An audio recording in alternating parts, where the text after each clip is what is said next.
இருக்கிறவராக இருக்கிறவர் இனியவருமாகிய இயேசுவின் நாமத்தில் உங்கள் யாவருக்கும் என் அன்பின் வாழ்த்துக்கள். உமது வேதம் எனது மன மகிழ்ச்சி. சங்கீதம் 119:92. உமது வேதம் என் மன மகிழ்ச்சியாய் இராதிருந்தால் என் துக்கத்திலே அழிந்து போயிருப்பேன். நம்முடைய ஆண்டவராகிய இயேசு கிறிஸ்துவை ஏற்றுக்கொள்வதற்கு முதல் காரணமே அவருடைய வார்த்தை நம்மை தொட்டதுதான்.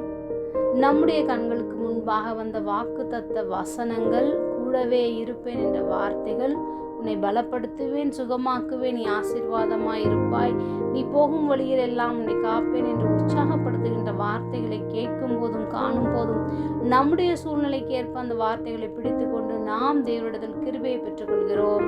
அவைகளை சுதந்திரித்தும் கொள்கிறோம்.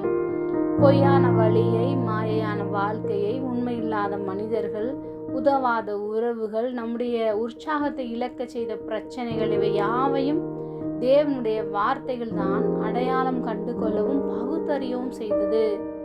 தாவீது துக்கத்தில் இருந்தான். அவனுடைய துக்கம் அதிகமானது. தன்னுடைய துக்கத்திலே அழிந்து போகும் நிலைமைக்கு வந்த பொழுதுதான் தனக்கு என்ன உபத்திரவம் இருந்தாலும் கர்த்தரையும் அவருடைய வேதத்தையும் தியானிக்க வேண்டும் என்ற விருப்பம் உண்டானது.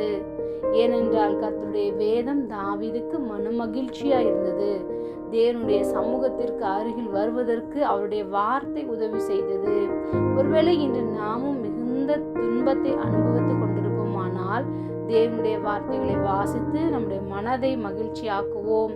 அவருடைய வார்த்தை நம்முடைய ஆத்துமாவுக்கு சந்தோஷத்தையும் சமாதானத்தையும் ஆறுதலின் வெளிப்பாடுகளையும் தீர்மானங்களை எடுக்கவும் உதவி செய்கின்றது. ஜெபம். அன்பின் பரம தகப்பனே, எப்பொழுதும் எங்களோடு கூட இருக்கிறவராகவே இருக்கிறவரே, உமது வேதம் எங்கள் மன மகிழ்ச்சியாக இருப்பதற்காக நாங்கள் நன்றி செலுத்துகிறோம். இயேசுவின் நாமத்தில் பிதாவே, ஆமென்.